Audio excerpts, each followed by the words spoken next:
Hello friends, আমি জয়া বম্বিকাস কিচেনে আপনাদের স্বাগত।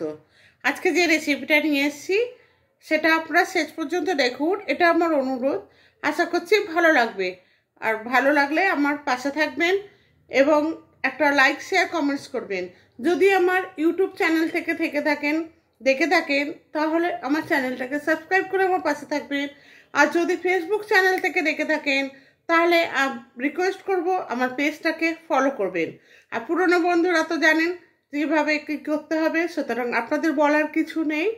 আশা করছি ভালো লাগবে ভিডিওটা। চলুন তাহলে বেশি দেরি না করে ভিডিওটা দেখা যাক। এই রেসিপিটা শেষ পর্যন্ত দেখার অনুরোধ রইল। এটা বাচ্চা বড় সবাই পছন্দ করবে, সুতরাং আপনারা এটা ঘরে বানাবেন।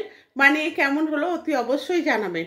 মাঝখানে কিন্তু কেউ স্কিপ করবেন না, এটা কিন্তু আমার অনুরোধ। আশা করছি আপনারা স্কিপ করবেন না।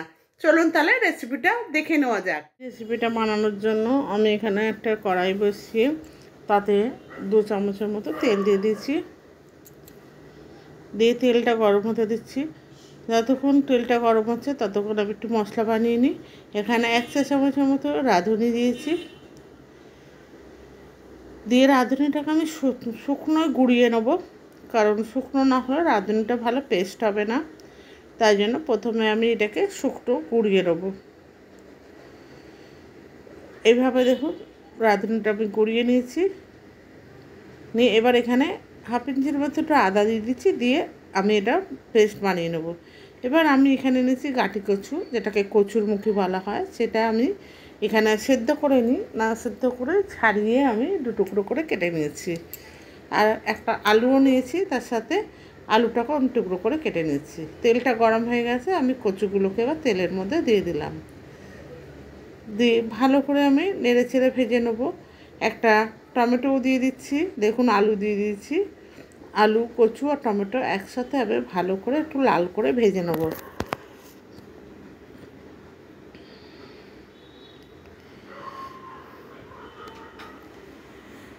লাল করে ভেজে নিয়েছি হালকা হালকা। দিয়ে এবার আমি এখানে রাঁধুনি যে গুঁড়ো করে রেখেছিলাম সেই রাঁধুনি গুঁড়োটা আমি এখানে দিয়ে দিলাম। আদা আর রাঁধুনিটা দিয়ে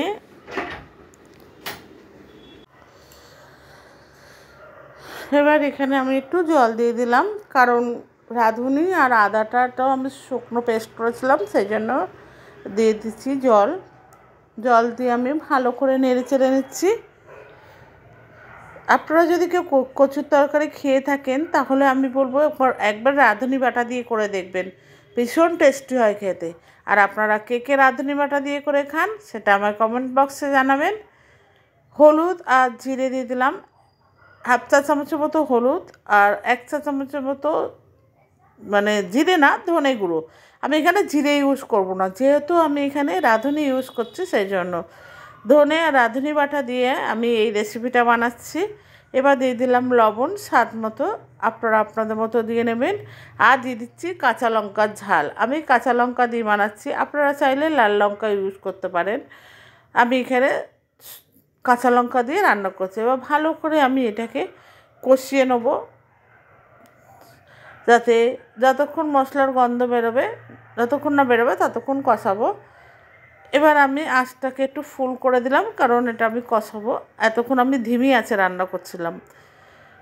এবার আমি এটাকে নেড়ে ছেড়ে একটু ভেজে নিচ্ছি, মানে কষিয়ে নিচ্ছি।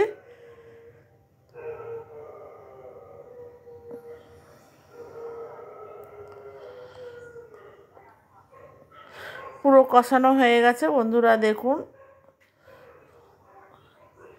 এবার আমি এখানে জল দিয়ে দিলাম। জলটা পরিমাণ মতো দেবো, যাতে কচুগুলো আর আলুগুলো ভালো মতো সেদ্ধ হয়ে যায়, সেইভাবেই আমি জলটা দিয়েছি।